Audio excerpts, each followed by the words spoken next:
The dark glasses have come on. And I printed out this afternoon a pile of different things. And the only thing I can guarantee is that I'm not going to read tonight the same things I'm going to read tomorrow. So,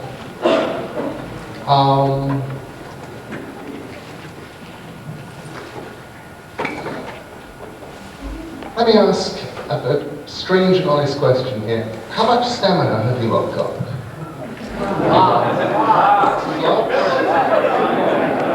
Okay, because I figured that each night I quite like to read one really long story and a pile of shorter things. I think what I'm going to do tonight is I'll read a story called Murder Mysteries. Part of the reason I'm doing this is actually for me. There are stories I've never read out loud. And I thought it would be kind of fun to actually read them out loud. So, Murder Mysteries, I think, is one I'll probably do tonight. And let's do a few shorter things too. Okay.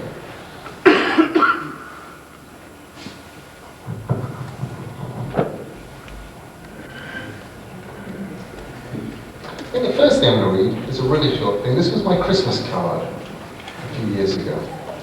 And I got very, very sick of artists. It's really easy to get sick of artists because they send you beautiful Christmas cards they've drawn themselves. You get, Brian Bolland's Christmas card, and David Keene's Christmas card with these glorious angels, and eventually I thought it was time for writers to strike back. And at the time I'd just been asked for a 100-word short story for an anthology of 100-word short stories. So this was what I wrote, and it went out as a Christmas card. Nicholas was older than sin, and his beard could grow no whiter. He wanted to die. The dwarfish natives of the Arctic caverns did not speak his language, but conversed in their own twittering tongue, conducted incomprehensible rituals when they were not actually working in the factories. Once every year, they forced him, sobbing and protesting, into endless night. During the journey, he would stand near every child in the world, leave one of the dwarves' invisible gifts by its bedside. The children slept, frozen into time. He envied Prometheus and Loki, Sisyphus and Judas. His punishment was harsher. Ho, ho.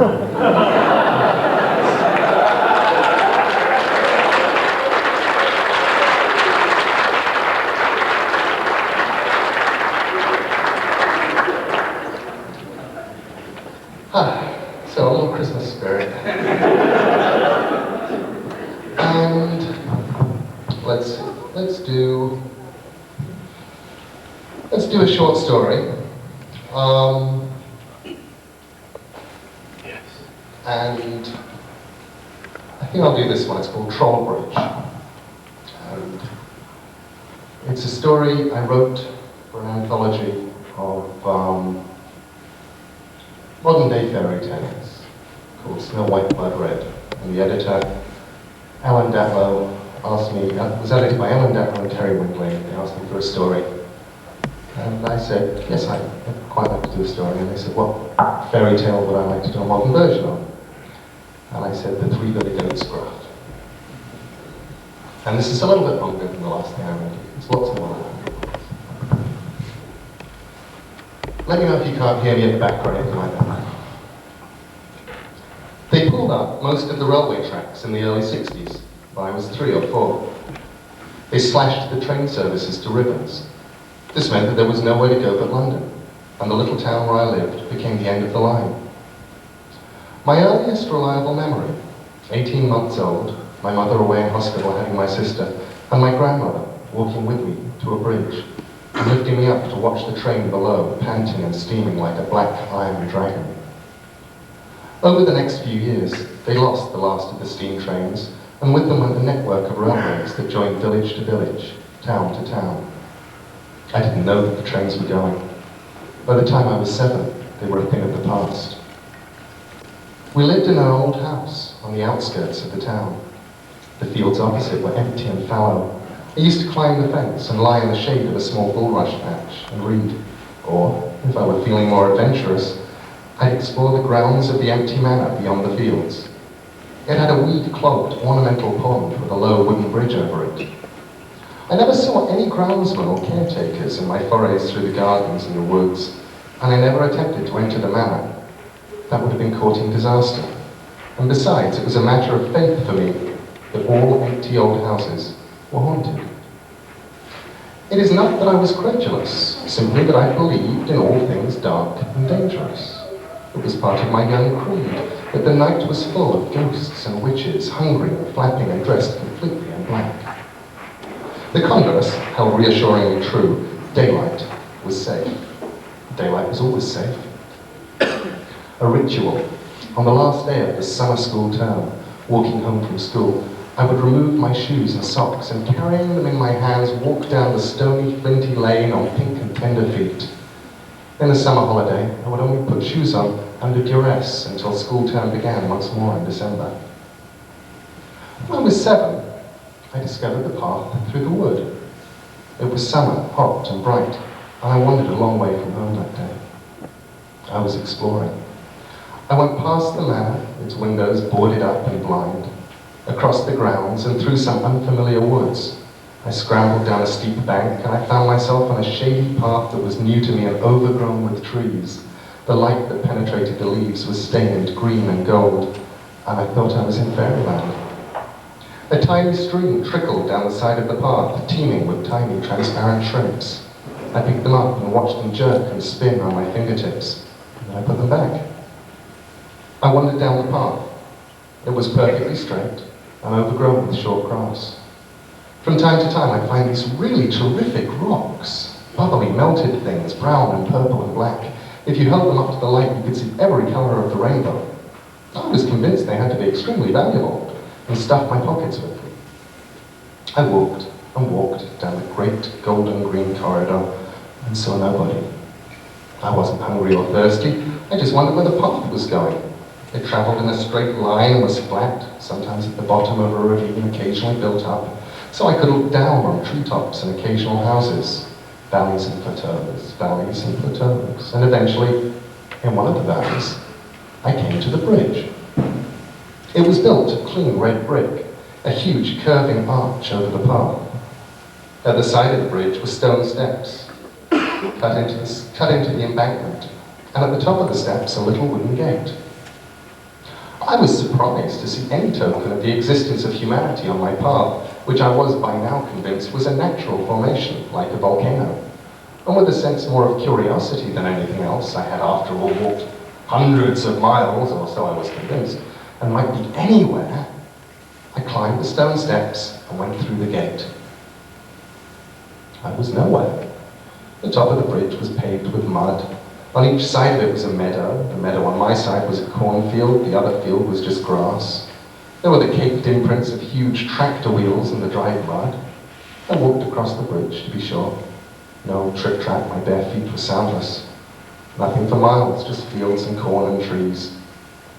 I picked an ear of wheat and pulled out the sweet grains, peeling them between my fingers, chewing them meditatively. I realized I was getting hungry and went back down the stairs to the abandoned railway track. It was time to go home. I was not lost. All I needed to do was follow my path home once more. There was a troll waiting for me under the bridge. "I'm a troll," he said. And then he paused and added, more or less as an afterthought, "Roll, roll, dee-oh, roll." He was huge. His head brushed the top of the brick arch. He was more or less translucent. I could see the bricks and trees behind him, dimmed but not lost. He was all my nightmares given flesh. He had huge, strong teeth and rending claws and strong, hairy hands. His hair was long, like one of my sister's little plastic gonks, and his eyes bulged. He was naked, and his penis hung from the bush of gunk hair between his legs. "I heard you, Jack," he whispered, in a voice like the wind. "I heard you trip-trapping over my bridge, and now I'm going to eat your life." I was only 7, but it was daylight, and I do not remember being scared. It is good for children to find themselves facing the elements of a fairy tale. They are well equipped to deal with these. "Don't eat me," I said to the troll. I was wearing a stripy brown t-shirt and brown corduroy trousers. My hair also was brown, and I was missing a front tooth. I was learning to whistle between my teeth, but wasn't there yet. "I'm going to eat your life, Jack," said the troll. I stared the troll in the face. My big sister is going to be coming down the pipe soon," I lied, "and she's far tastier than me. Eat her instead." The troll sniffed the air and smiled. "You're all alone," he said. "There's nothing else on the path, nothing at all." Then he leaned down and ran his fingers over me. It felt like butterflies were brushing my face, like the touch of a blind person. Then he snuffled his fingers and shook his huge head. "You don't have a big sister. You've only a younger sister, and she's at her friend's today." "Can you tell all that from smell?" I asked, amazed. "Trolls can smell the rainbows. Trolls can smell the stars," it whispered, sadly. "Trolls can smell the dreams you dreamed before you were ever born. Come close to me and I'll eat your life." "I've got precious stones in my pocket," I told the troll. "Take them, not me. Look." I showed him the lava jewel rocks I'd found earlier. "Clinker," said the troll. "The discarded refuse of steam trains of no value to me." He opened his mouth wide. Sharp teeth, breath that smelled of leaf mold and the underneaths of things. "Eat now." He became more and more solid to me, more and more real, and the world outside became flatter, began to fade. "Wait!" I dug my feet into the damp earth beneath the bridge, wiggled my toes, held on tightly to the real world. I stared into his big eyes. "You don't want to eat my life. Not yet. I'm only 7. I haven't lived at all. There are books I haven't read yet. I've never been on an aeroplane. I can't whistle yet. Well, not really. Why don't you let me go? When I'm older and bigger and more of a meal, I'll come back to you." The troll stared at me with eyes like headlamps. Then it nodded. "When you come back then," it said, and it smiled. I turned around and walked back down the silent straight path where the railway lines had once been. After a while, I began to run.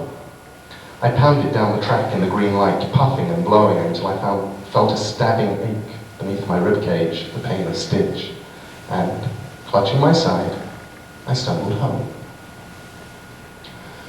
The fields started to go as I grew older. One by one, row by row, houses sprang up with roads named after wild flowers and respectable authors. Our home, an aging, tattered Victorian house, was sold and torn down. New houses covered the garden. They built houses everywhere. I once got lost in the new housing estate that covered 2 meadows I'd once known every inch of. I didn't mind too much that the fields were going. The old manor house was built by a multinational, and the grounds became more houses. It was 8 years old before I was 8 years. Try again. It was 8 years before I returned to the old railway line, and when I did, I was not alone. I was 15. I changed schools twice in that time. Her name was Louise, and she was my first love. I loved her grey eyes and her fine light brown hair and her gawky way of walking. Like a fawn just learning to walk, which sounds really dumb, for which I apologise. I saw her chewing gum when I was 13, and I fell for her like a suicide from a bridge. The main trouble with being in love with Louise was that we were best friends, and we were both going out with other people. I'd never told her that I loved her, or even that I fancied her. We were buddies. I'd been at her house that evening. We sat in her room and played Rattus Norvegicus, the first Stranglers LP. That was the beginning of punk, and everything seemed so exciting. The possibilities, in music as in everything else, were endless. Eventually, it was time for me to go home, and she decided to accompany me. We held hands innocently, just pals, and we strolled the 10-minute walk to my house. The moon was bright, and the world was visible and colourless, and the night was warm. We got to my house, saw the lights inside, and stood in the driveway and talked about the band I was starting. We didn't go in. Then it was decided that I'd walk her home. So we walked back to her house. And she told me about the battles she was having with her younger sister, who was stealing her makeup and perfume. Louise suspected that her sister was having sex with boys. Louise was a virgin. Well, we both were. We stood in the road outside her house under the sodium yellow streetlight, and we stared at each other's black lips and pale yellow faces. We grinned at each other. And then we just walked, picking quiet roads and empty paths. In one of the new housing estates, a path led us into the woodland, and we followed it. The path was straight and dark, but the lights of distant houses shone like stars on the ground, and the moon gave us enough light to see. Once we were scared when something snuffled and snorted in front of us. We pressed close, saw it was a badger, laughed and hugged and kept on walking. And we talked quiet nonsense about what we dreamed and wanted and thought, and all the time I wanted to kiss her and feel her breasts and maybe put my hand between her legs. Finally, I saw my chance. There was an old brick bridge over the path, and we stopped beneath it. I pressed up against her. Her mouth opened against mine. Then she went cold and stiff and stopped moving.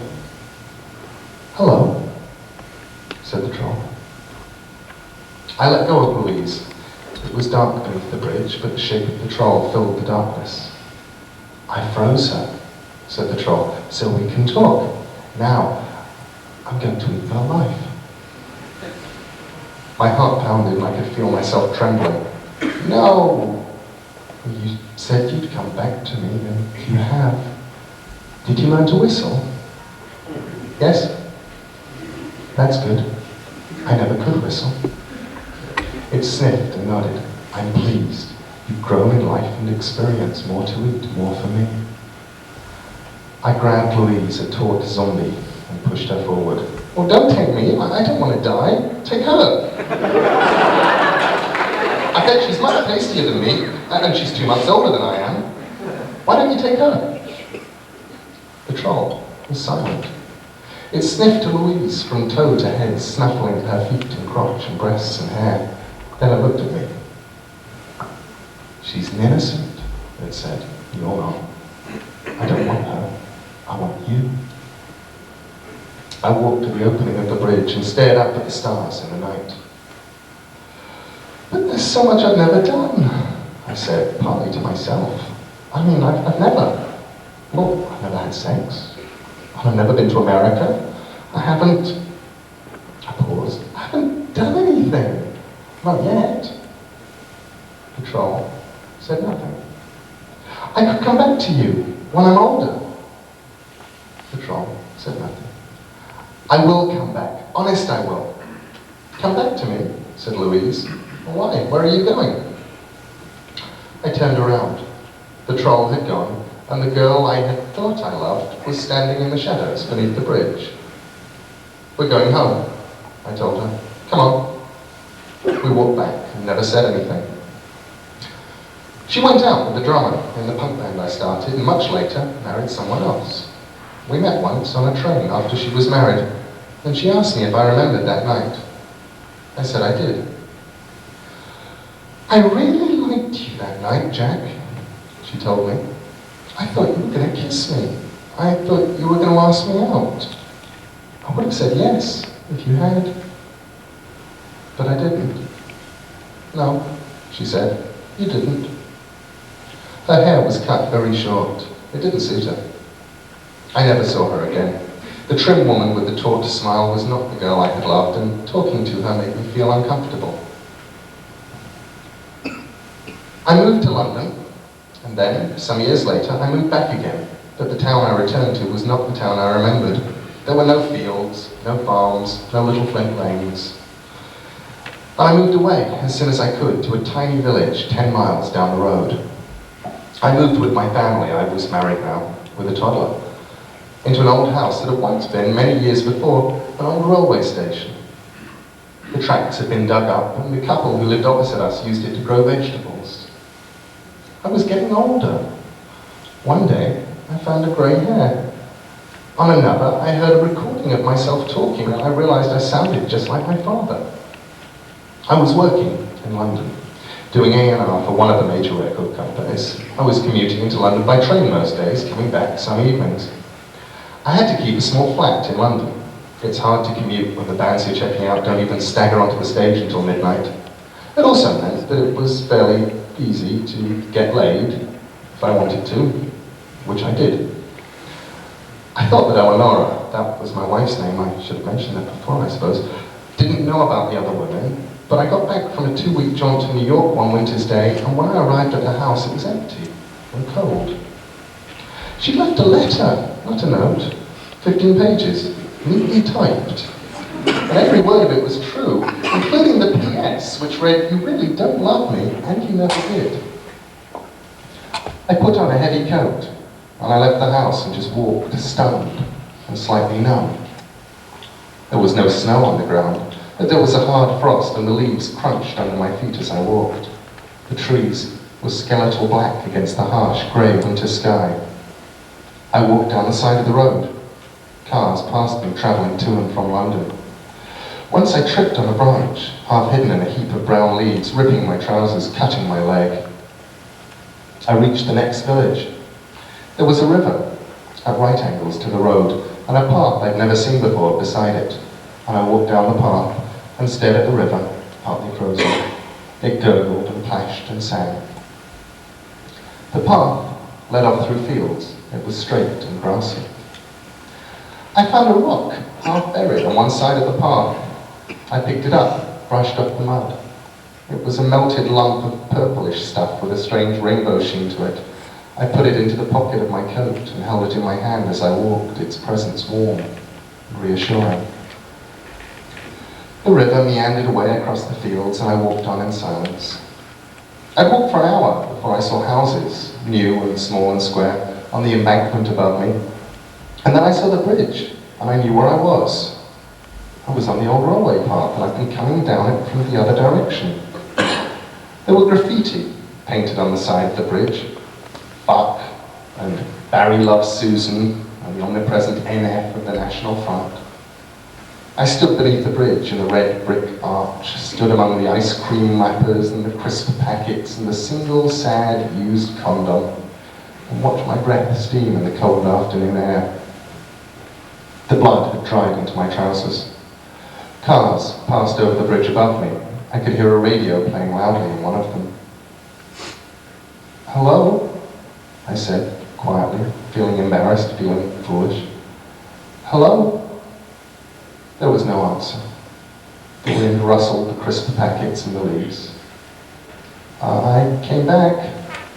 I said I would, and I did. "Hello?" Silence. I began to cry then, stupidly, silently, sobbing under the bridge. A hand touched my face and I looked up. "I didn't think you'd come back," said the troll. He was my height now, but otherwise unchanged. His long, gaunt hair was unkempt and had leaves in it, and his eyes were wide and lonely. I shrugged, then wiped my face with the sleeve of my coat. I came back. 3 kids passed above us on the bridge, shouting and running. "I'm a troll," whispered the troll, in a small, scared voice. "Roll, roll, the old roll." He was trembling. I held up my hand and took his huge clawed paw in mine. I smiled at him. "It's okay," I told him. "Honestly, it's okay." The troll nodded. He pushed me to the ground, onto the leaves and the wrappers and the condom, and lowered himself on top of me. Then he raised his head and opened his mouth and ate my life with his strong, sharp teeth. When he was finished, the troll stood up and brushed himself down. He put his hand into the pocket of his coat and pulled out a bubbly, burnt lump of clinker rock. He held it out to me. "This is yours," said the troll. I looked at him, wearing my life comfortably, easily, as if he'd been wearing it for years. I took the clinker from his hand and sniffed it. I could smell the train from which it had fallen so long ago. I gripped it tightly in my hairy hand. "Thank you," I said. "Oh, good luck," said the troll. "Yeah, well, you too." The troll grinned with my face. It turned its back on me and began to walk back the way I'd come toward the village, back to the empty house I'd left that morning, and it whistled as it walked. I've been here ever since, hiding, waiting, part of the bridge. I watch from the shadows as the people pass, walking their dogs, or talking, or doing the things that people do. Sometimes people pause beneath my bridge to stand or piss or make love, and I watch them but say nothing, and they never see me. Roll. I'm just going to stay here, in the darkness under the arch. I can hear you all out there, trip-trapping over my bridge. Oh yes, I can hear you. But I'm not coming out.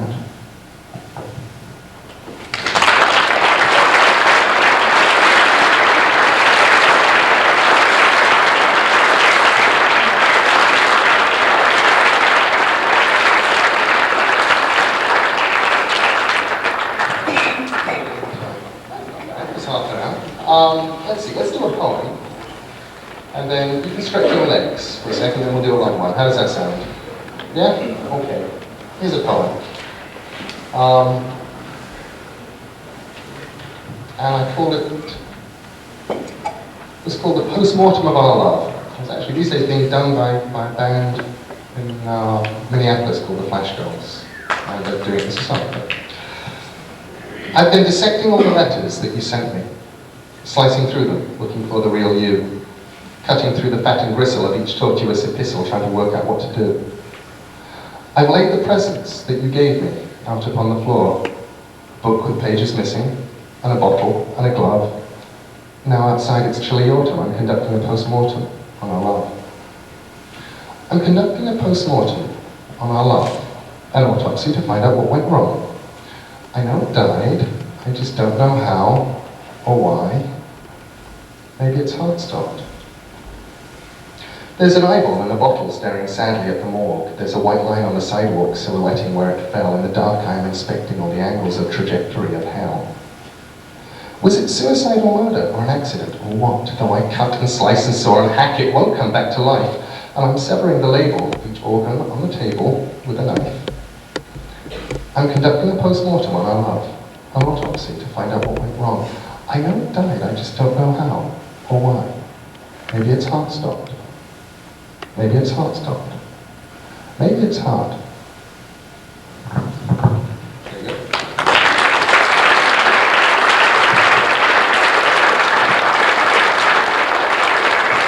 Okay.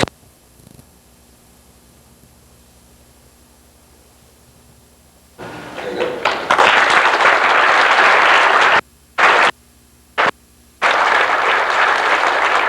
Let's do, before I, just to warm up, it's a very short sort of little weird sort of blank verse poem thing I wrote for an English anthology. I was asked for a story or something about computers, and by now everybody in the whole world has played computer games, and at the time, valuable. These days I'm over it, I'm past it, I'm through, I'm fine. But at the time, valuable writing time would get taken up by dropping little coloured squares from the top of the screen to the bottom of the screen. And I'd start doing it when I was on the phone, and then I'd get into it. And I extrapolated a little bit from that, and wrote this, and it's called Virus. There was a computer game, I was given it, one of my friends gave it to me, he was playing it, he said, it's brilliant, you should play it, and I did, and it was I copied it off the disc he gave me for anyone. I wanted everyone to play it. Everyone should have this much fun. I sent it upline to bulletin boards, but mostly I got it out to all my friends. Personal contact. That's the way it was given to me. My friends were like me. Some were scared of viruses. Someone gave you a game on disk next week or Friday the 13th. It reformatted your hard disk or corrupted your memory. But this one never did that. This was dead safe. Even my friends who didn't like computers started to play. As you get better, the game gets harder. Maybe you never win, but you can get pretty good. I'm pretty good. Of course, I had to spend a lot of time playing it. So do my friends, and their friends, and the people you meet. You can see them walking down the old motorways or standing in queues away from their computers, away from the arcades that sprang up overnight, but they play it in their heads in the meantime. Combining shapes, puzzling over contours, putting colours next to colours, twisting signals to new screen sections, listening to the music. Sure, people think about it, but mostly they play it. My record's 18 hours at a stretch, 4,012 points, 3 fanfares. You play through the tears, the aching wrist, the hunger. After a while, it all goes away. All of it except the game, I should say. There's no room in my mind anymore. No room for other things. We copied the game, gave it to our friends. It transcends language, occupies our time. Sometimes I think I'm forgetting things these days. I wonder what happened to the TV. There used to be TV. I wonder what will happen when I run out of canned food. I wonder where all the people went. And then I realised how if I'm fast enough, I can put a black square next to a red line, mirror it, and rotate them so they both disappear, clearing the left block for a white bubble to rise. So they both disappear. And when the power goes off for good, then I will play it in my head until I die.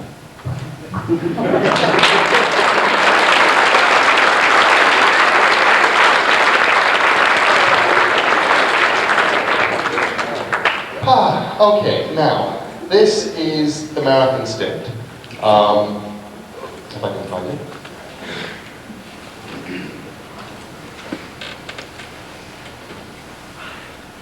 This is the point where I realised I've lost the marathon stint. Here we go. We're looking at a 10,000 word short story, which I've never read out loud before, called Murder Mysteries. And it's a little bit about private detectives, and it's a little bit about angels. And I hope you're ready for the long haul. Here we go. It begins with a quote from one of the mystery plays. Change Harrison. The fourth angel says, "Of this order I am made one from mankind, to guard this place, that through their guilt they have forgone, for they have forfeited his grace. Therefore all this they must shun, or else my sword they shall embrace, and myself will be their foe, to flame them in the face." That's circa 1461, the Chester Mystery Cycle, a play called The Creation of Adam and Eve. And here we go. This is true. 10 years ago, give or take a year, I found myself on an enforced stopover in Los Angeles, a long way from home. It was December, and the California weather was warm and pleasant. England, however, was in the grip of fogs and snowstorms, and no planes were landing there. Each day I'd phone the airport, and each day I'd be told to wait another day. This had gone on for almost a week. I was barely out of my teens. Looking around today at the parts of my life left over from those days, I feel uncomfortable, as if I've received a gift unasked from another person. A house, a wife, children, a vocation. Nothing to do with me, I could say, innocently. If it's true that every 7 years each cell in your body dies and is replaced, then I have truly inherited my life from a dead man, and the misdeeds of those times have been forgiven and are buried with his bones. I was in Los Angeles, yes. On the 6th day, I received a message from an old sort of girlfriend from Seattle. She was in LA too, and she'd heard I was around on the Friends of Friends network. Would I come over? I left a message on her machine. Sure. That evening, a small blonde woman approached me as I came out of the place I was staying. It was already dark. She stared at me, as if she were trying to match me to a description, and then hesitantly she said my name. Yeah, that's me. Are you Tink's friend? Yeah, car's out back. Come on, she's really looking forward to seeing you. The woman's car was one of the huge old boat-like jobs you only ever seem to see in California. It smelled of cracked and flaking leather upholstery. And we drove out from wherever we were to wherever we were going. Los Angeles was at that time a complete mystery to me, and I can't say I understand it much better now. I understand London and New York and Paris. You can walk around them, get a sense of what's where in just a morning of wandering, or maybe catch the subway. But Los Angeles is about cars. Back then I didn't drive at all. Even today I will not drive in America. Memories of LA for me are linked by rides in other people's cars with no sense there of the shape of the city, of the relationship between the people and the place, the regularity of the roads, the repetition of structure and form. I mean that when I try to remember Los Angeles as an entity, all I have is the boundless profusion of tiny lights I saw one night on my first trip to the city, from the hill of Griffith Park. It was one of the most beautiful things I'd ever seen from that distance. See that building? Said my blonde driver, Tink's friend.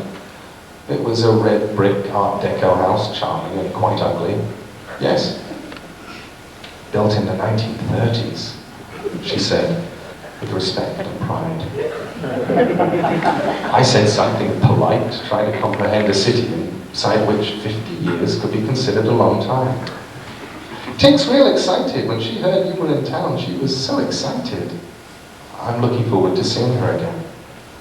Tink's real name was Tinkerbell Richmond. No lie. She was staying with friends in a small apartment clump somewhere an hour's drive from downtown LA. What you need to know about Tink. She was 10 years older than me, in her early 30s. She had glossy black hair and red puzzled lips and very white skin, like Snow White in the fairy stories. The first time I met her, I thought she was the most beautiful woman in the world. Tink had been married for a while at some point in her life and had a 5-year-old daughter called Susan. I'd never met Susan. When Tink had been in England, Susan had been staying on in Seattle with her father. People named Tinkerbell named their daughters Susan. Memory is the great deceiver. Perhaps there are some individuals whose memories act like tape recordings, daily records of their lives complete in every detail, but I'm not one of them. My memory is a patchwork of occurrences or discontinuous events roughly sewn together. The parts I remember precisely, whilst other sections seem to have vanished completely. I do not remember arriving at Tink's house, nor where her flatmate went. What I remember next is sitting in Tink's lounge with the lights low, the two of us next to each other on the sofa. Oh, we made small talk. It had been perhaps a year since we'd seen one another, but a 21-year-old boy has little to say to a 32-year-old woman, and soon, having nothing in common, I pulled her to me. She snuggled close with a kind of sigh and presented her lips to be kissed. In the half-light, her lips were black.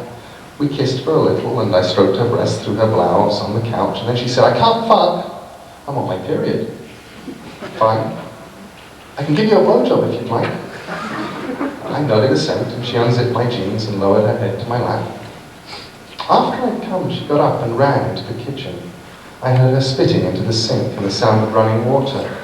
I remember wondering why she did it if she hated the taste that much. Then she returned, and we sat next to each other on the couch. Susan's upstairs asleep, said Tink. She's all I live for. Would you like to see her? I don't mind. We went upstairs. Tink led me into a darkened bedroom. There were child-scrawled pictures all over the walls, wax-crayoned drawings of winged fairies in little palaces, and a small, fair-haired girl was asleep in the bed. She's very beautiful, said Tink and kissed me. Her lips were still slightly sticky. She takes after her father. We went downstairs. We had nothing else to say, nothing else to do. Tink turned on the main light. For the first time, I noticed tiny crow's feet at the corners of her eyes, incongruous on her perfect Barbie doll face. I love you, she said. Thank you. Would you like a ride back? Or if you don't mind leaving Susan alone? She shrugged, and I pulled her to me for the last time. At night, Los Angeles is all lights and shadows. A blank here in my mind. I simply don't remember what happened next. She must have driven me back to the place where I was staying. How else would I have gotten there? I do not even remember kissing her goodbye. Perhaps I simply waited on the sidewalk and watched her drive away. Or perhaps. I do know, however, that once I reached the place I was staying, I just stood there, unable to go inside, to wash and then to sleep, unwilling to do anything else. I was not hungry. I didn't want alcohol. I didn't want to read or talk. I was scared of walking too far in case I became lost, bedeviled by the repeating motifs of Los Angeles, spun around and sucked in so I could never find my way home again. Central Los Angeles sometimes seems to me to be nothing more than a pattern, like a set of repeating blocks, a gas station, a few homes, a mini mall, donuts, photo developers, laundromats, fast food, and repeat until hypnotized. And the tiny changes in the mini malls and the houses only serve to reinforce the structure. I thought of Tink's lips, then I fumbled in a pocket of my jacket and pulled out a packet of cigarettes. I lit one, inhaled. Blue smoke into the warm night air. There was a stunted palm tree growing outside the place I was staying, and I resolved to walk for a way, keeping the tree in sight, to smoke my cigarette, perhaps even to think. But I felt too drained to think. I felt very sexless and very alone. A block or so down the road there was a bench, and when I reached it I sat down. I threw the stub of the cigarette onto the pavement hard and watched it shower orange sparks. Someone said, "I'll buy a cigarette up you, pal. Here." A hand in front of my face holding a quarter. I looked up. He didn't look old, although I would not have been prepared to say how old he was. Late 30s perhaps, mid-40s. He wore a long shabby coat, colourless under the yellow street lamps, and his eyes were dark. "Here, a quarter. That's a good price." I shook my head, pulled out the packet of Marlboros, offered him one. "Keep your money, it's free, have it." He took the cigarette. I passed him a book of matches. It advertised a telephone sex line, I remember that. And he lit the cigarette. He offered me the matches back, and I shook my head. "Keep them. I always wind up accumulating books of matches in America." "Uh-huh." He sat next to me and smoked his cigarette. When he'd smoked it halfway down, tapped the lighted end off on the concrete, stubbed out the glow, and placed the butt of the cigarette behind his ear. "I don't smoke much," he said. "Seems a pity to waste it, though." A car careened down the road, veering from one side to the other. There were 4 young men in the car. The 2 in the front were both pulling at the wheel and laughing. The windows were wound down, and I could hear their laughter, and the 2 in the back seat. "Gary, you asshole! What the fuck are you on, man?" And the pulsing beat of a rock song. Not a song I recognized. The car looped around a corner, out of sight. Soon the sounds were gone, too. "I owe you," said the man on the bench. "Sorry? I owe you something. For the cigarette and the matches. You wouldn't take the money. I owe you." I shrugged, embarrassed. Really, it's just a cigarette. I figure if I give people cigarettes, then if ever I'm out, maybe people will give me cigarettes. I laughed to show I didn't really mean it, although I did. "Don't worry about it." "You want to hear a story? True story? Stories always used to be a good payment. These days," he shrugged, "not so much." I sat back on the bench when the night was warm, and I looked at my watch. It was almost 1 in the morning. In England, a freezing new day would already have begun. A workday would be starting for those who could beat the snow and get into work. Another handful of old people and those without homes would have died in the night from the cold. "Sure," I said to the man. "Sure, tell me a story." He coughed, grinned, white teeth aflash in the darkness, and he began. "First thing I remember was the Word, and the Word was God. Sometimes when I get really down, I I remember the sound of the word in my head, shaping me, forming me, giving me life.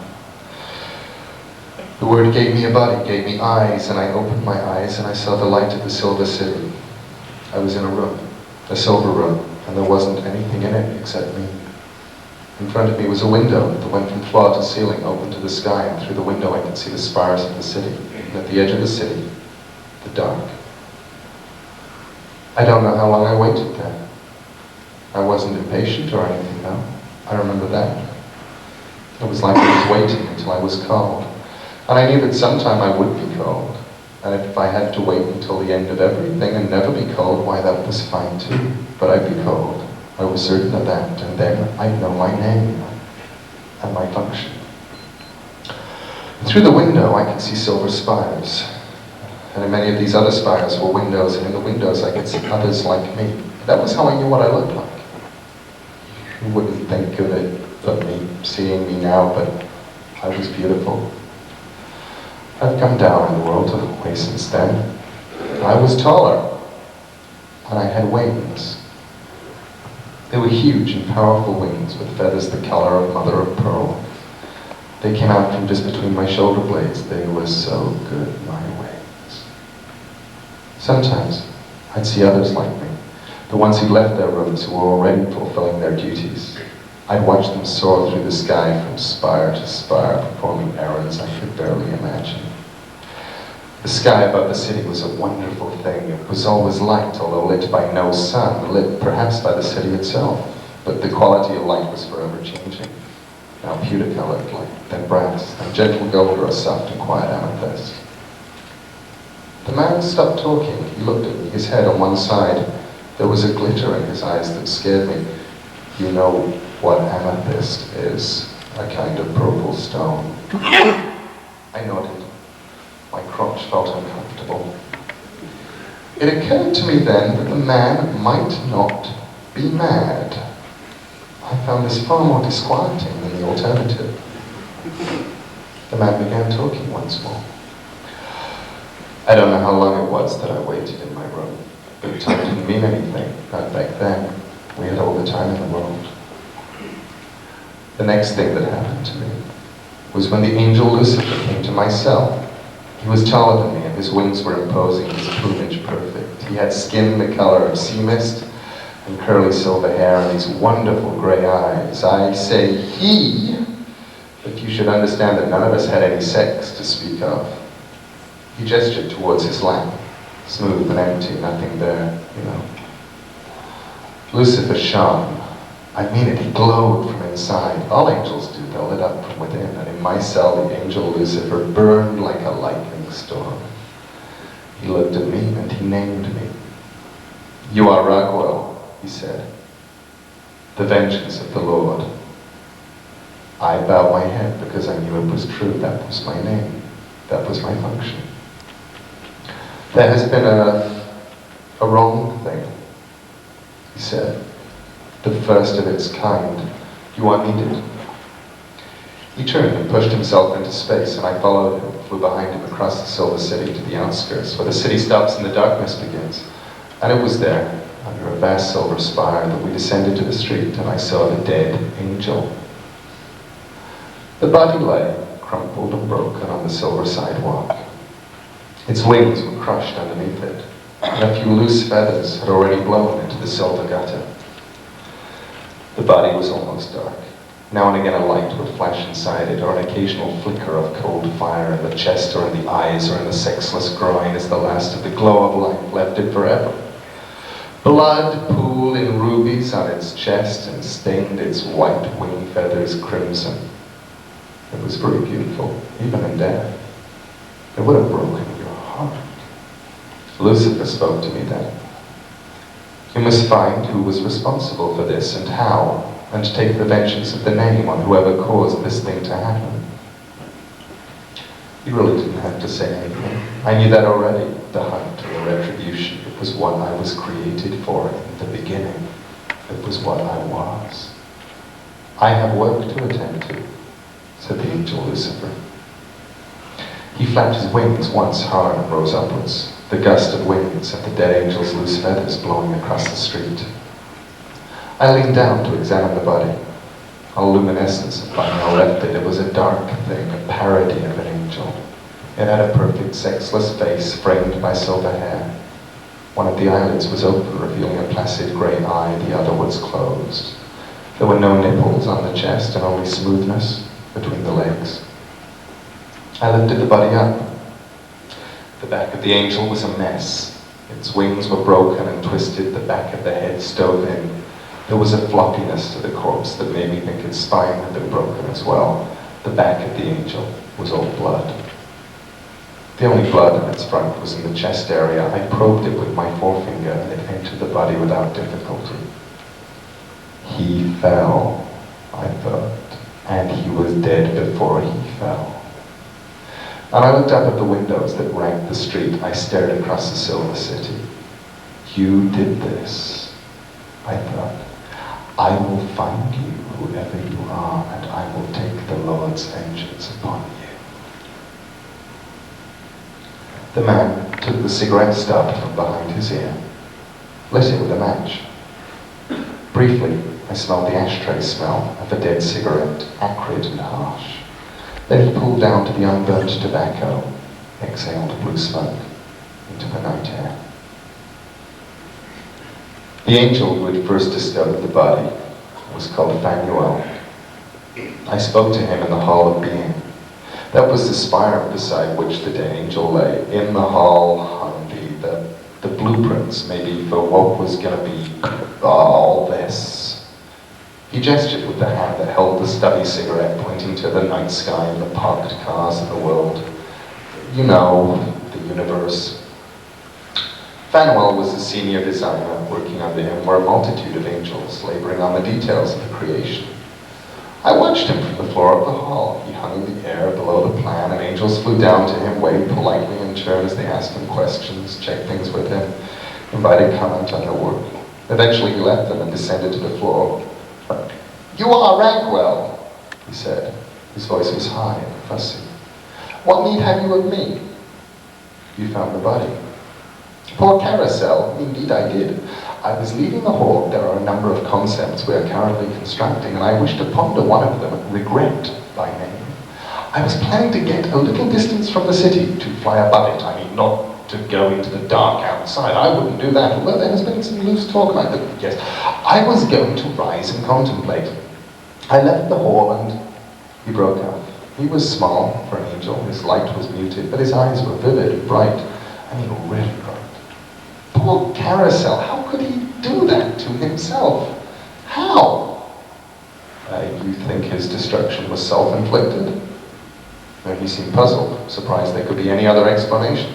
Oh, but of course, Carousel was working under me, developing a number of concepts that shall be intrinsic to the universe when its name shall be spoken. His group did a remarkable job on some of the real basics. Dimension was one, and sleep another. Oh, there were others. Wonderful work. Some of his suggestions regarding the use of individual viewpoints to define dimension were truly ingenious.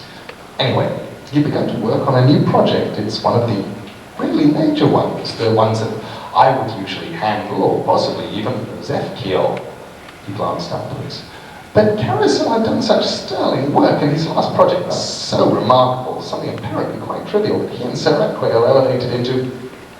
He shrugged. But that is unimportant. It was this project that forced him into non-being, that none of us could ever have foreseen. Oh, what was his current project? Fanuel stared at me.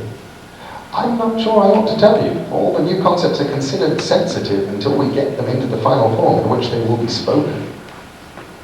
I felt myself transforming.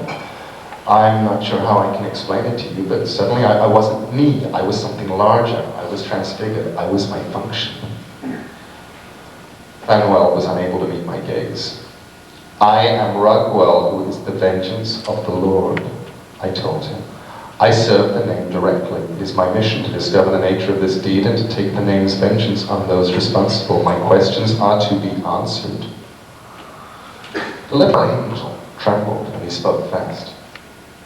Our Carousel and his partner were researching death, cessation of life, an interphysical animated existence. Well, they were putting it all together. But Carousel always went too far into his work. We had a terrible time with him when he was designing agitation. That was when he was working on emotions.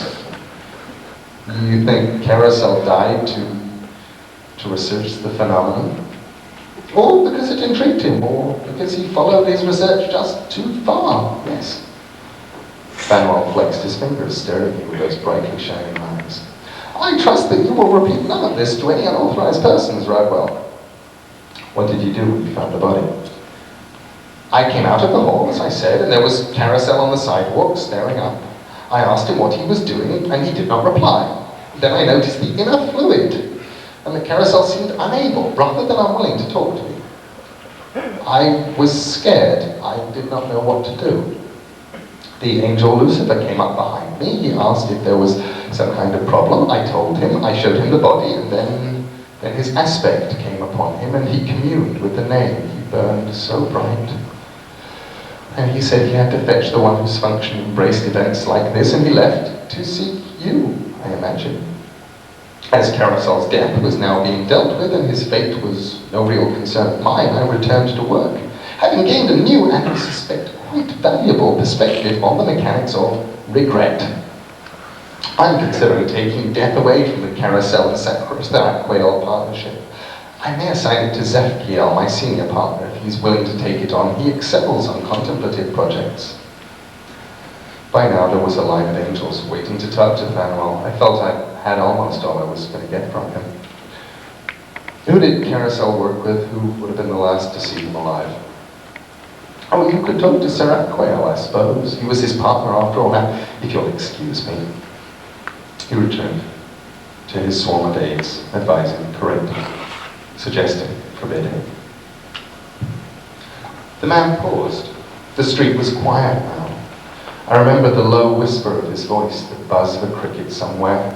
A small animal, a cat perhaps, or something more exotic, a raccoon or even a jackal, darted from shadow to shadow among the parked cars on the opposite side of the street.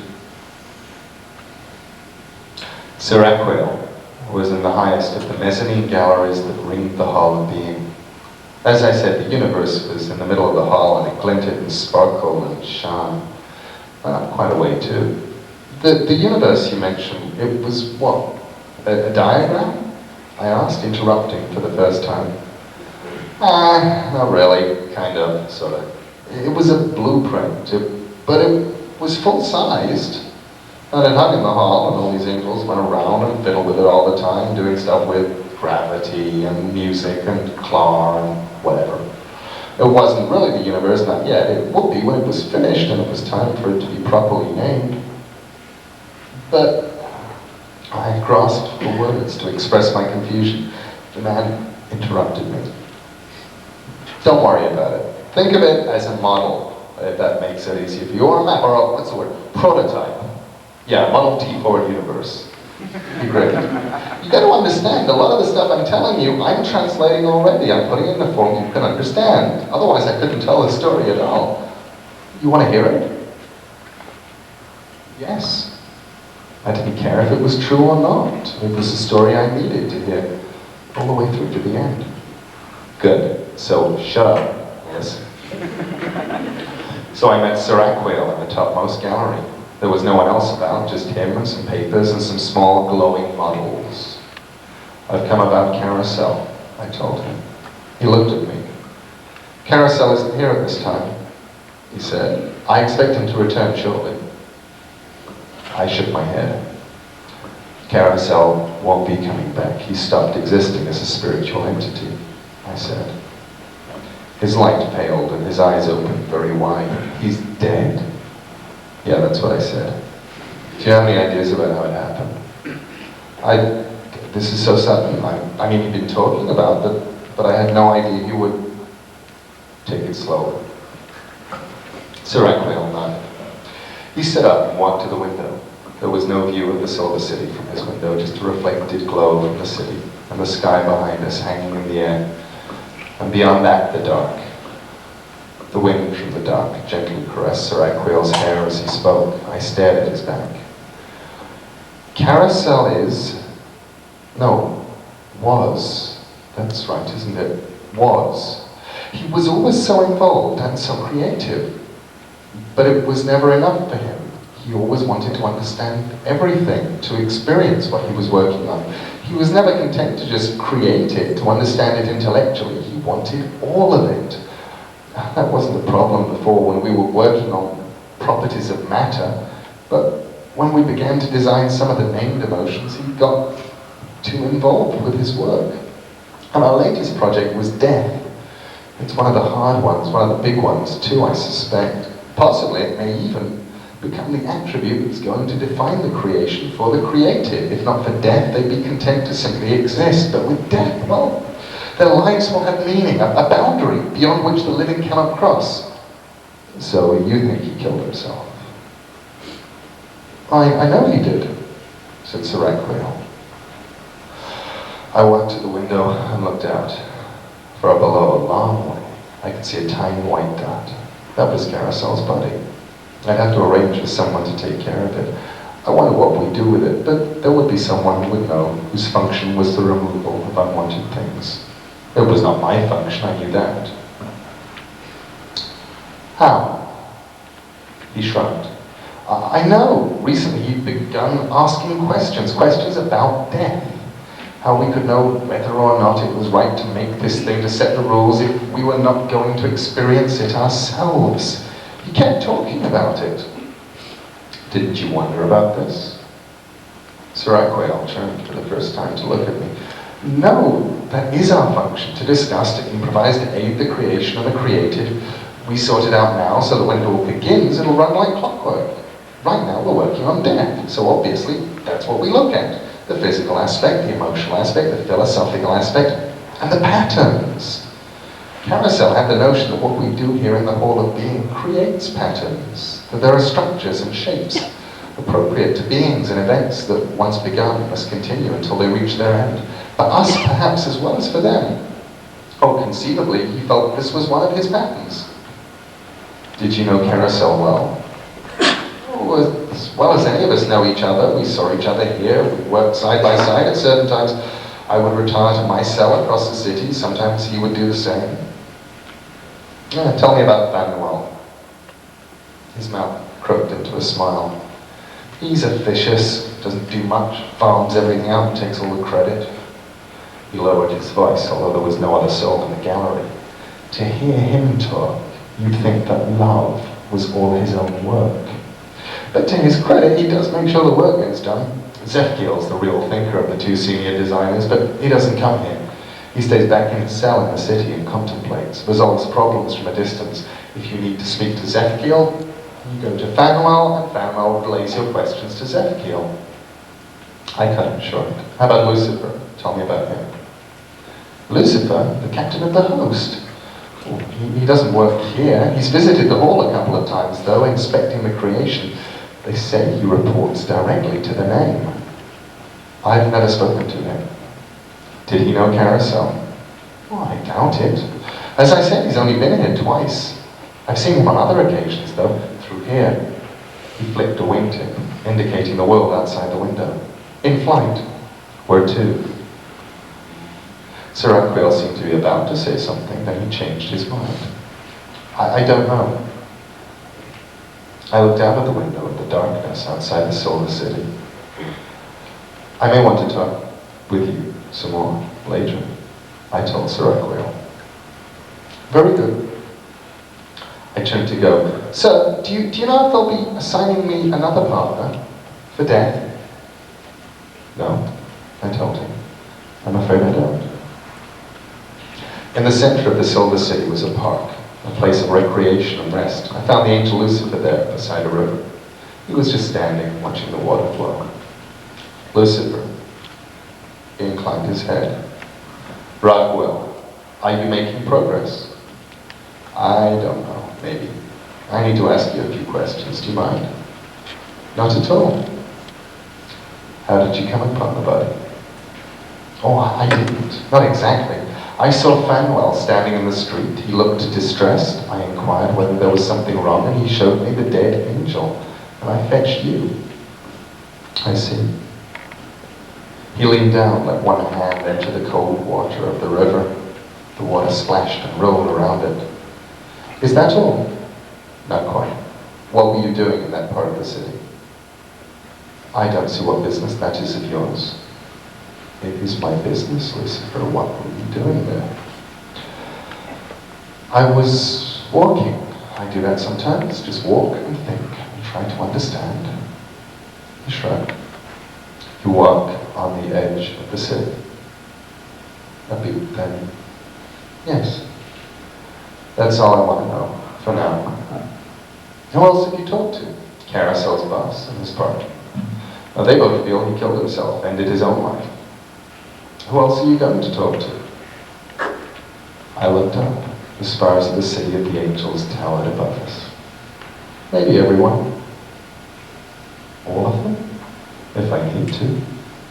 It's my function. I cannot rest until I understand what's happened and until the vengeance of the name has been taken on whoever was responsible. But I'll tell you something I do know. What would that be? Drops of water felt like diamonds from the angel Lucifer's perfect fingers. Carousel did not kill himself. How do you know that? I am a vengeance. If Carousel had died by his own hand, I explained to the captain of the heavenly host, there would have been no call for me, would there? He did not reply. I flew upwards into the light of the eternal morning. You got another cigarette, haven't you? I fumbled out the red and white packet, handed him a cigarette. Obliged. Zefkiel's cell was larger than mine. It wasn't a place for waiting. It was a place to live and work and be. It was lined with books and scrolls and papers, and there were images and representations on the walls, pictures. I'd never seen a picture before. In the center of the room was a large chair, and Zefkiel sat there, his eyes closed, his head back. As I approached him, he opened his eyes. They burned no brighter than the eyes of any of the other angels I'd seen, but somehow they seemed to have seen more. It was something about the way he looked. I'm not sure I can explain it. And he had no wings. Welcome, Rockwell, he said. He sounded tired. You are Zefkiel. I don't know why I asked him that. I mean, I know who people are. It's part of my function, I guess. Recognition. I know who you are. Indeed. Oh, you are staring, Rockwell. I have no wings, it is true, but then my function does not call for me to leave this cell. I remain here, and I ponder. Fanuel reports back to me, brings me the new things for my opinion. He brings me the problems, and I think about them, and occasionally I make myself useful by making some small suggestions. That is my function, as yours is vengeance. Yes. You are here about the death of the angel Carousel. Yes. I did not kill him. And when he said it, I knew it was true. Do you know who did? That is your function, is it not? To discover who killed the poor thing and to take the vengeance of the name upon him. Yes. He nodded. What do you want to know? I paused, reflecting on what I'd heard that day. Do you know what Lucifer was doing in that part of the city before the body was found? The old angel stared at me. I can hazard a guess. Yeah? He was walking in the dark. I nodded. I had a shape in my mind now. Something I could almost grasp. I asked the last question. What can you tell me about love? And he told me. And I thought I had it all. I returned to the place where Carousel's body had been. The remains had been removed, the blood had been cleaned away, the stray feathers collected and disposed of. There was nothing on the silver sidewalk to indicate it had ever been there, but I knew where it had been. I ascended on my wings, flew upward until I neared the top of the spire of the Hall of Being. There was a window there, and I entered. Sir Aquail was working, putting a wingless mannequin into a small box. On one side of the box was a representation of a small brown creature with 8 legs. On the other was a representation of a white blossom. Sir Aquail, Oh, it's you. Hello. Look at this. If you were to die and to be, let us say, put into the earth in a box, which would you want laid on top of you? A spider, here, or a lily, here? The lily, I suppose. Yes, that's what I think too. But why? I wish. He raised a hand to his chin, stared down at the two models, put first one on top of the box, then the other, experimentally. There's so much to do, Rockwell. So much to get right. We only get one chance at it, you know. There'll just be one universe. We can't keep trying until we get it right.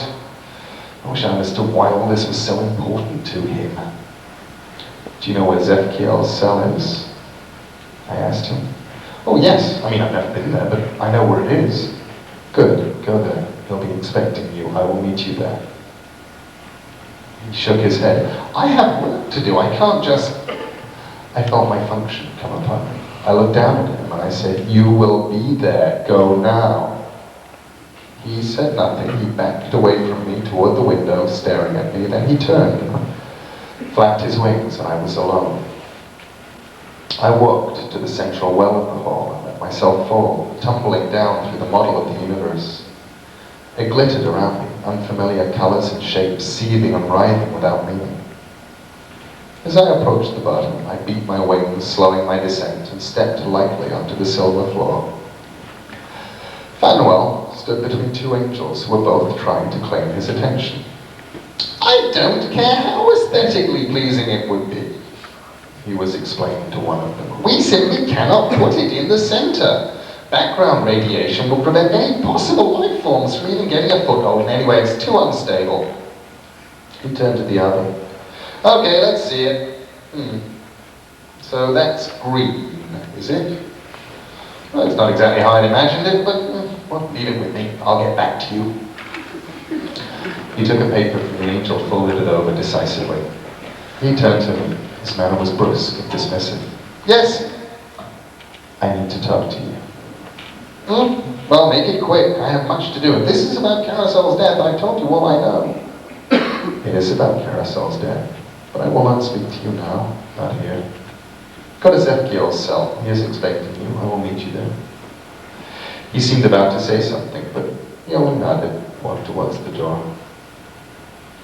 I turned to go when something occurred to me. I stopped the angel who had the green. Tell me something. If I can, sir. That thing, I pointed to the universe. What's it going to be for? For? Why? It is the universe. Yeah, I know what it's called, but what purpose will it serve? He frowned. Oh, it is part of the plan. The name wishes it. He requires such and such to these dimensions and having such and such properties and ingredients. It is our function to bring it into existence according to his wishes. I am sure he knows its function, but he has not revealed it to me. His tone was one of gentle rebuke. I nodded and left that place. High above the city, a phalanx of angels wheeled and circled and domed. Each held a flaming sword which trailed a streak of burning brightness behind it, dazzling the eye. They moved in unison through the salmon-pink sky. They were very beautiful. It was, you know, on summer evenings when you get the whole flocks of birds performing their dances in the sky, weaving and circling and clustering and breaking apart again, so that just as you think you understand the pattern, you realize you don't and you never will. It was like that, only better. Above me was the sky, below me the shining city, my home, and outside the city, the dark. Lucifer hovered a little below the host, watching their maneuvers. Lucifer? Yes, Rockwell. Have you discovered your malefactor? I think so. Will you accompany me to Zephkiel's cell? There are others waiting for us there, and I will explain everything. He paused, then, certainly. He raised his perfect face to the angels, now performing a slow revolution in the sky, each moving through the air, keeping perfect pace with the next, none of them ever touching. Azazel! An angel broke from the circle. The others adjusted almost imperceptibly to his disappearance, filling the space so you could no longer see where he had been. I have to leave. You were in command, Azazel. Keep them drilling. They still have much to perfect. Yes, sir. Azazel hovered where Lucifer had been, staring up at the flock of angels, and Lucifer and I descended toward the city. He's my second in command, said Lucifer, bright, enthusiastic. Azazel would follow you anywhere. What are you training them for? War. Oh, with who? How do you mean? Well, who are they going to fight? Who else is there? He looked at me, his eyes were clear and honest. I do not know, but he has named us to be his army, so we will be perfect for him. The name is all infallible and all just and all wise, Rangwell. It cannot be otherwise, no matter what. He broke off and looked away. You were going to say? It is of no importance. Ah. We did not talk for the rest of the descent to Zepkiel's cell. I looked at my watch. It was almost 3. A chill breeze had begun to blow down the LA street, and I shivered. The man noticed, and he paused in his story. You okay? He asked. Oh, I'm fine. Please carry on. I'm fascinated. He nodded. They were waiting for us in Zepkiel's cell. Fanuel, Seraquiel, and Zepkiel. Zepkiel was sitting in his chair. Lucifer took up a position beside the window. I walked to the center of the room and I began. I thank you all for coming here. You know who I am, you know my function. I am the vengeance of the name, the arm of the Lord. I am Ranguel. The angel Carousel is dead. It was given to me to find out why he died, who killed him. This I have done. Now the angel Carousel was a designer in the Hall of Being. He was very good, or so I am told. Lucifer, tell me what you were doing before you came upon Fanuel and the body. I have told you already. I was walking. Where were you walking? I do not see what business that is of yours. Tell me. He paused. He was taller than any of us, tall and proud. Very well. I was walking in the dark. I have been walking in the darkness for some time now. It helps me gain a perspective on the city, being outside it. I see how fair it is, how perfect. There is nothing more enchanting than our home, nothing more complete, nowhere else that anyone would want to be. And what do you do in the dark, Lucifer? He stared at me. I walk, and there are voices in the dark. I listen to the voices. They promise me things, ask me questions, whisper and plead. And I ignore them. I steel myself and I gaze at the city. It is the only way I have of testing myself, putting myself to any kind of trial. I am the captain of the host. I am the first among the angels. And I must prove myself. I nodded. Oh, why did you not tell me this before? He looked down. Because I am the only angel who walks in the dark. Because I do not want others to walk in the dark. I am strong enough to challenge the voices, to test myself. Others are not so strong. Others might stumble or fall. Thank you, Lucifer. That's all for now. I turned to the next angel, Fanuel. How long have you been taking credit for Carousel's work? His mouth opened, but no sound came out. Well, I would not take credit for another's work. But you did take the credit for love. He blinked. Oh, yes, I did. Would you care to explain to us all what love is? I asked. He glanced around uncomfortably. It's a feeling of deep affection and attraction for another being, often combined with passion or desire. I need to be with another. He spoke dryly, didactically, as if he were reciting a mathematical formula. The feeling that we have for the name, for our Creator, that is love, amongst other things. Love will be an impulse which will inspire and ruin in equal measure. We are He paused, then began once more. "We are very proud of it." He was mouthing the words. He no longer seemed to hold any hope that we would believe them. "We did the majority of the work on love." "No, don't answer. Let me ask the others first. Zepkiel, when Fanuel passed the details on love to you for approval, who did he tell you was responsible for it?" The wingless angel smiled gently. "He told me it was his project." "Thank you, sir. Now, Sir Anquiel, whose was love?" "Mine. Mine and Caracel's. Perhaps more his than mine, but we worked on it together." "You knew that Fanuel was claiming the credit for it?" "Oh, yes." "And you permitted this?" He promised us that he would give us a good project of our own to follow. He promised that if we said nothing, we would be given more big projects. And he was true to his word. He gave us death. I turned back to Fanuel. "Well, it is true that I claimed love was mine. But it was Caracel's and Sir Anquiel's." "Yes. Their last project before death." "Yes. That is all."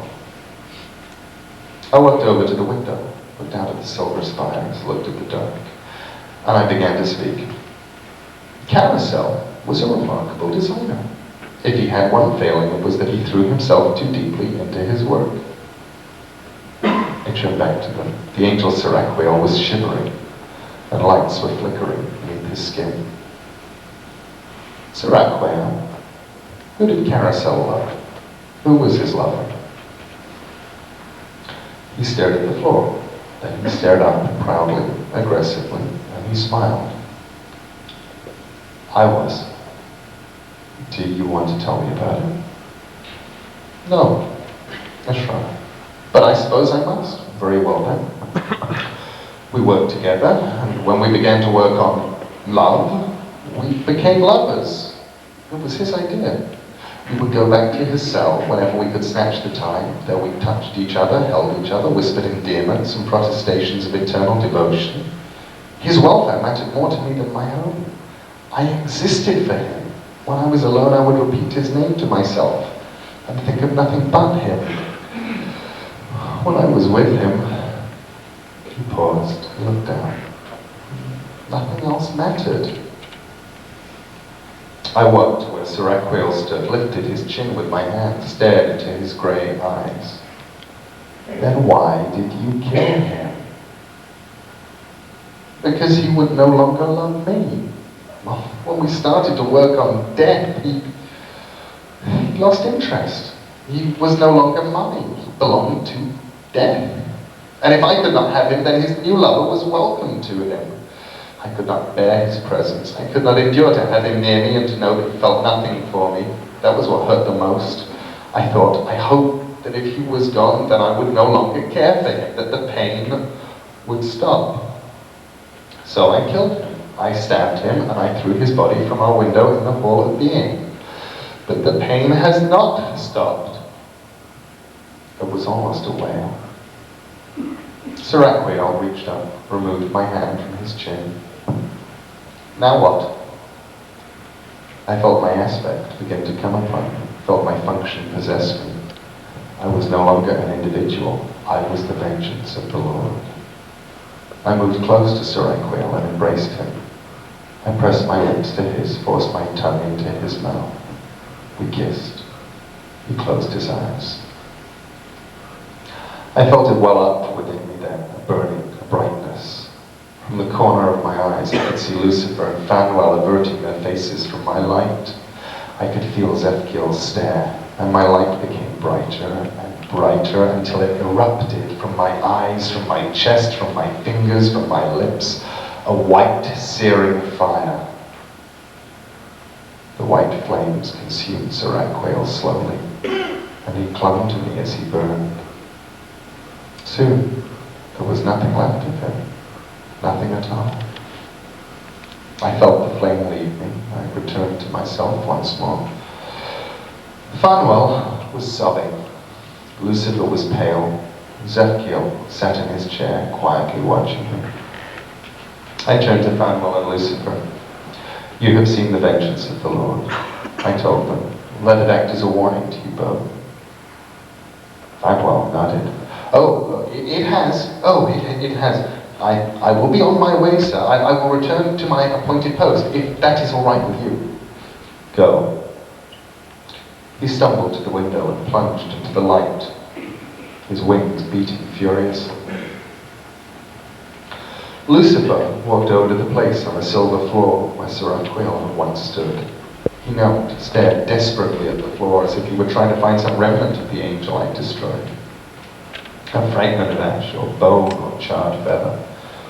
But there was nothing to find. Then he looked up at me. That was not right, he said. That was not just. He was crying. Wet tears ran down his face. Perhaps Sir Aquil was the first to love, but Lucifer was the first to shed tears.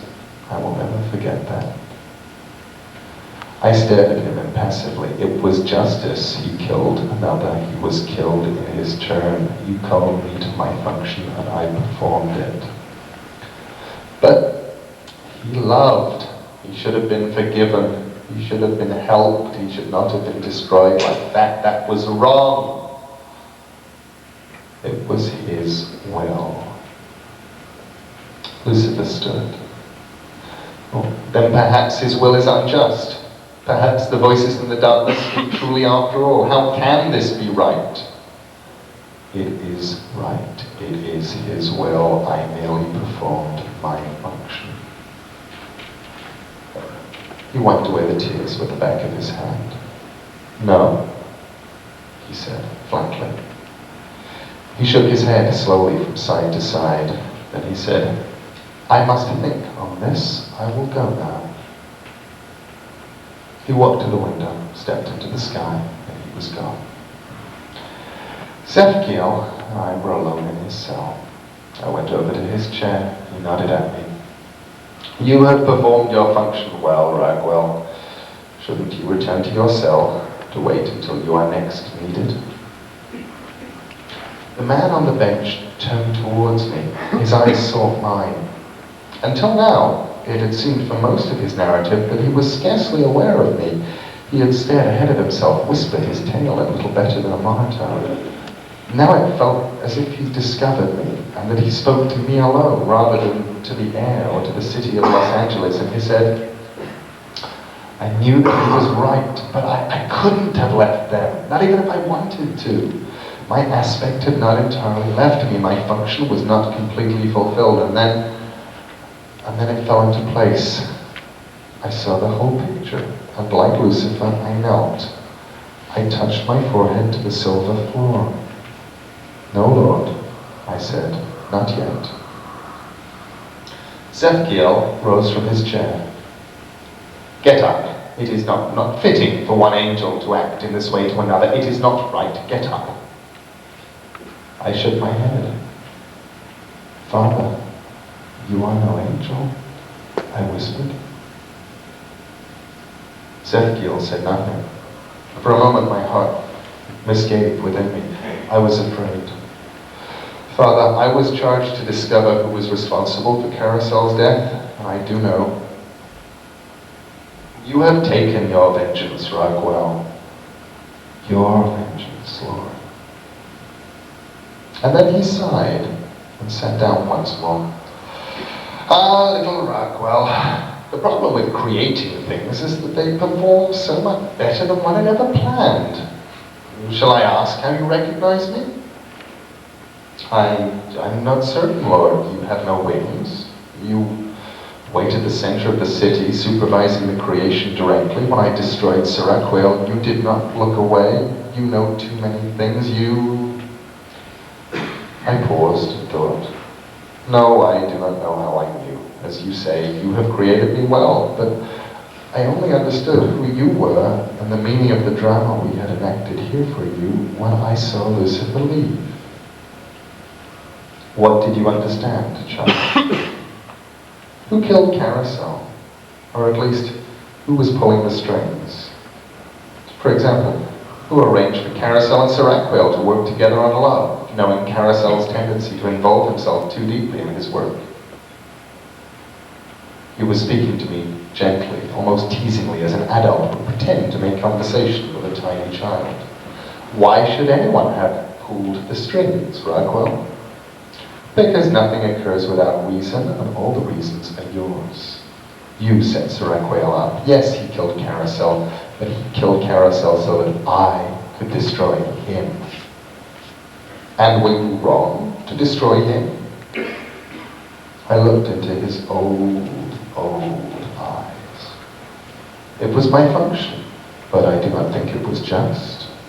I think perhaps it was needed that I destroy Sir Aquil in order to demonstrate to Lucifer the injustice of the Lord. He smiled then. And whatever reason would I have for doing that? I do not know. I do not understand no more than I understand why you created the dark or the voices in the darkness, but you did. You caused all this to occur. You nodded. Yes, I did. Lucifer must brood on the unfairness of Sir Aquil's destruction, and that, amongst other things, will precipitate him into certain actions. Poor sweet Lucifer. His way will be the hardest of all my children. But there is a part he must play in the drama that is to come, and it is a grand role.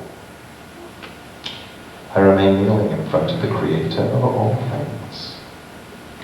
What will you do now, Raquel? He asked me. I must return to myself. My function is now fulfilled. I have taken vengeance, and I have revealed the perpetrator. That is enough, but, Lord? Yes, child. I feel dirty. I feel tarnished. I feel befouled.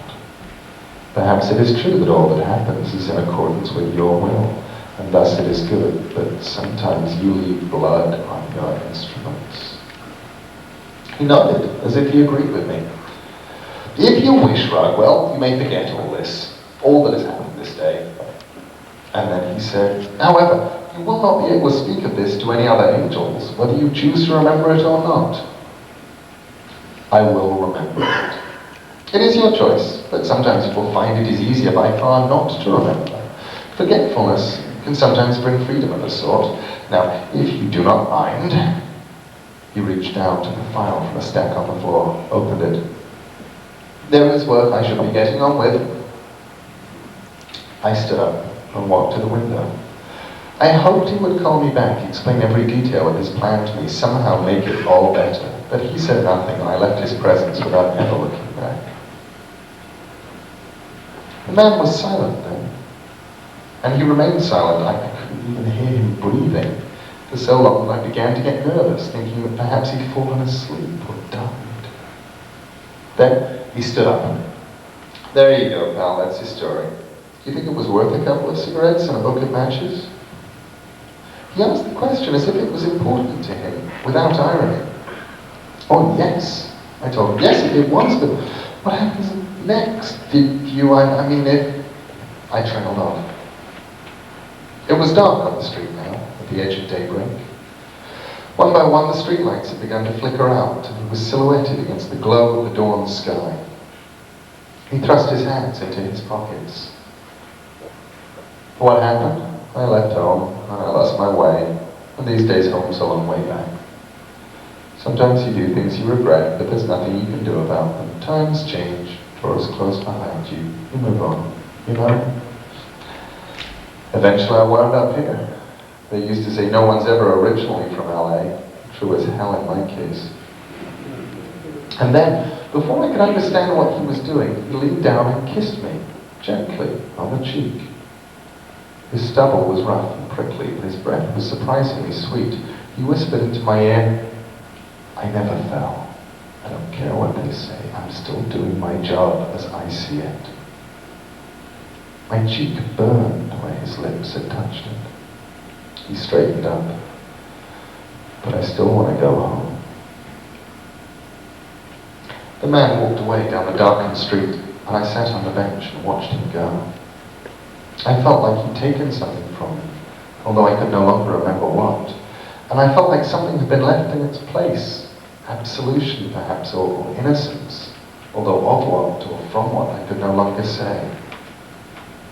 An image from somewhere, a scribbled drawing of two angels in flight above a perfect city, and over the image a child's perfect handprint which stains the white paper blood red.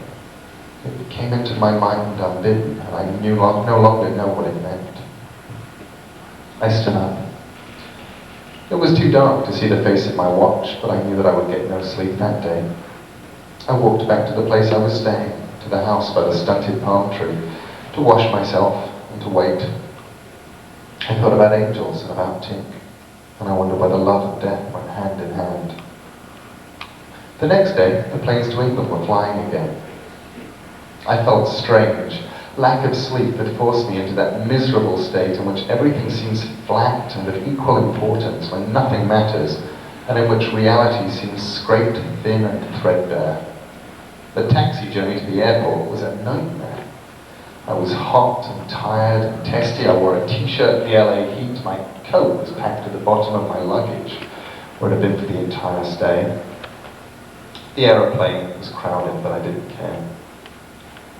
The stewardess walked down the aisle with a rack of newspapers, the Herald Tribune, America Today, LA Times. I took a copy of the Times, but the words left my head as my eyes scanned over them. Nothing I read remained with me. No, I lie. Somewhere in the back of the paper was a report of a triple murder, 2 women and a small child. No names were given, and I do not know why the report should have registered as it did. Soon I fell asleep. I dreamed about fucking Tink while blood ran sluggishly from her closed eyes and lips. The blood was cold and viscous and clammy, and I awoke, chilled by the plane's air conditioning with an unpleasant taste in my mouth. My tongue and lips were dry.